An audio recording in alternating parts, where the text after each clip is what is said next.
শিলিগুড়ির eastern bypass সংলগ্ন ঠাকুরনগর এলাকায় সোমবার রাতে দুর্ঘটনার কবলে পড়ল একটি চারচাকার গাড়ি। নিয়ন্ত্রণ হারিয়ে দেয়াল ভেঙে ঢুকে পড়ে একটি বাড়িতে। ঘটনায় চাঞ্চল্য ছড়িয়ে পড়ে এলাকায়।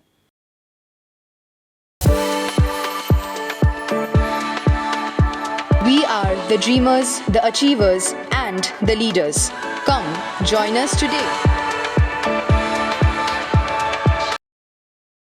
জানা গিয়েছে, সোমবার রাতে আশিঘর মোড় থেকে গোড়ামোড়ের দিকে যাচ্ছিল একটি চারচাকা গাড়ি। সে সময় ঠাকুরনগর এলাকায় আরেকটি গাড়িকে ওভারটেক করতে যায় একটি লরি। লরির সঙ্গে ধাক্কা লেগে নিয়ন্ত্রণ হারিয়ে চারচাকার গাড়িটি দেয়াল ভেঙে একটি বাড়িতে ঢুকে পড়ে। ঘটনায় এক সাইকেল আরোহী সহ গাড়িতে থাকা 3 জন সামান্য আহত হন। খবর পেয়ে এনজেপি থানার পুলিশ ঘটনাস্থলে পৌঁছে গোটা ঘটনার তদন্ত শুরু করে। স্থানীয়দের অভিযোগ, এলাকায় স্ট্রিট লাইট না থাকার কারণে প্রতিনিয়ত দুর্ঘটনা ঘটছে। আমরা তো অ্যাকচুয়ালি খাওয়া দাওয়া করে ঘুমিয়ে পড়েছিলাম ঘরের ভিতরে। হঠাৎ করে একটা আওয়াজ এলো। আওয়াজ যখন আমরা বেরোলাম, বেরোয়ার পরে দেখি এই লাল গাড়িটা, ছোট গাড়িটা দেওয়াল টেওয়াল ভেঙে বাড়ির ভিতরে ঢুকে পড়েছে।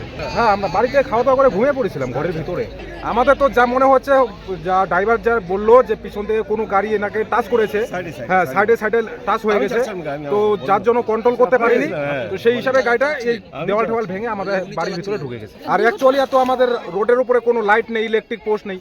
আর সামনে হচ্ছে রেলগেট। যখন রেলগেটটা বন্ধ করে তখন দুনিয়ার জাম লেগে থাকে, আর যখন রেলগেটটা খোলা হয় সমস্ত গাড়ি একসঙ্গে বের হয়। এটা তো এর আগেও দাবি জানানো হয়েছে, কিন্তু তার পরবর্তীতেও তো কোনো রাস্তাতে কোনো উন্নতি দেখা যাচ্ছে না। আমি এই রুটে চলতেছিলাম, ও করছে ওই রুট থেকে আস্তে করে এই রুটে চলো, আমি বুঝতে পারিনি। রুটে জাস্ট আমাদের ছোট গাড়ি, ওর বড় গাড়ি ফুল পাঞ্জাব ছিল, জাস্ট সাইডে লাগছে, একটু অনেক লাগছে, আর ডিসব্যালেন্স হয়েছে গাড়ি। অটোমেটিক লাগে, অত বড় গাড়ির কাছে এসব গাড়ি তো নিতে পারবে না। ওই দেখেন তো যা ক্ষয়ক্ষতিতে গাড়ি দেখছি। আমি ছিলাম, আমার বউ ছিল, মেয়ে ছিল। আর বউর একটু লাগছে, মেয়ে ঠিকই আছে। হ্যাঁ, উনি ঠিকই আছে, ওনাকে একটু লাগছিল হাতে, আমি ফার্স্ট এড করে দিলাম। ওনাকে ওয়ান ওয়ে রোড চাপায় দিছে।